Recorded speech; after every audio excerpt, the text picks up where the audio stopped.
ndabasuje cyane inshuti z'umusaraba wa Yesu Kristo. Umwami Yesu Kristo nabane namwe, ndabakunda cyane. Gitumye nza aha ngaha ni ukugira ngo ntange ishimwe kubw'Imana izibana nanjye, nubwo ngenda mpura n'ibikomeye ariko Yesu azanyigaragariza. Satani ntabwo ajya ahabwa icyubahiro, ahubwo Satani ajya atsindwa ibihe byose.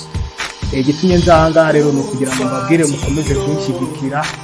Hari ibitaramo mfite ahatandukanye, amashimwe menshi ngenda mvuga ahatandukanye. Mukomeze kubana nanjye kandi mukomeze kunshyigikira, Imana izigenda ibimfashamo. Kandi mukomeze kunshyigikira, murebe indirimbo zanjye kuri channel bita Burakeye TV, aho niho mwasanga indirimbo zanjye. Indirimbo zanjye zifite amavuta, zaguhindura wowe ufite urugendo rugana mu ijuru, wowe wakomeje ubukristo bwawe. Imana rero yakomeza kuguheza. Rero hari indirimbo mfite bita Urufatiro. Iyo ndirimbo ifite kugira ngo mbabwire yuko Imana ntabwo yigeze ibareka, nta nubwo izigera ibareka. Urufatiro ruracyariho, ntimuteye ubwoba n'ibikomeye tubona hano mu isi, ahubwo numukomeze muhumure kuko Imana iriho.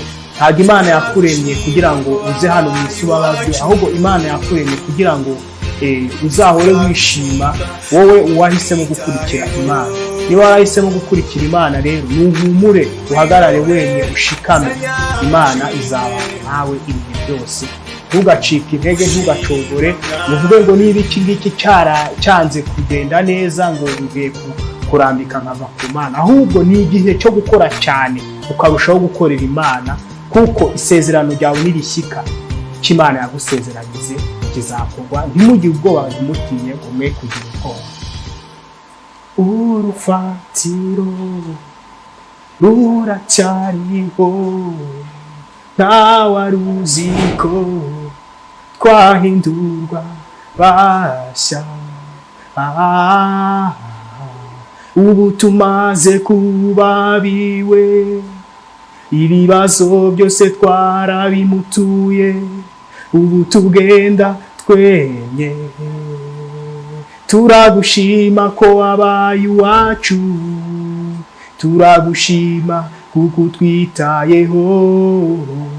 Muri wowe zanye amashimwe, gushima Mwami. Nabonye inshuti iruta izindi, iyo nshuti nta yindi ni Yesu. Inshuti mugendana ntigusige, no mu rupfu murajyana. Nabonye inshuti iruta izindi, iyo nshuti nta yindi ni Yesu. Inshuti mugendana ntigusige, no mu rupfu murajyana. Burya ku isi hariho inshuti, inshuti mubanishwa n'ibintu. Iyo bimaze kugushiraho, batangira kukuvuga mu bandi. Bamwe bati uriya araya, abandi nabo ntazi gucunga ibye. Ariko nge iyo nshuti nabonye, ndishobora guhinduka abayo. Iyo nshuti Yesu nabonye ntabwo ishobora guhinduka abayo. Iyo nshuti Yesu nabonye ntabwo izitenguha abayiramya manywa na nijoro. Nje hano kukubwira ati mugenzi, humura, Imana iriho kandi irakora. Nje hano kukubwira ati wowe ufite ikibazo, wowe uri uremerewe, humura, Imana yahindura amateka. Humura, Imana yakora byose, nta cyayinaniye, na n'ubu Imana iriho iracyakora.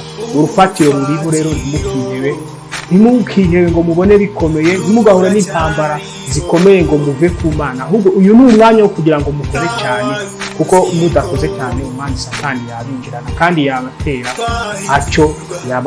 Yamara kubinjirana ugasanga arabatwaye, ugasanga mu bugingo murarimbutse. Iki ni igihe cyo gukora, mukandikisha amanuka ku Mana, asigaye Imana ikandikisha umugisha wanyu, ikandikisha amazina yanyu mu ijuru. Igihe cyo guhamagara abayubashye namwe ikabicaza ku ntebe y'icyubahiro. Imana nibane natwe, ndabakunda cyane. Nitwa Karebu Ntizaduhana, ndi umuhanzi ku giti cyanjye. Aho ngaho rero ni kugira ngo rero munshyigikire, Imana inshoboze rero hasigaye ubutumwa bwanjye n'ibyo mfite nshaka kubagenera bizashira. Mfite byinshi cyane nshaka kubabwira, mfite ubutumwa bwinshi nshaka kubagezaho. Icyo mbasabye ni ukudukurikirana, hasigaye ubabwire icyo Umwami Yesu ababwira, icyo abakeneyeho. Amen.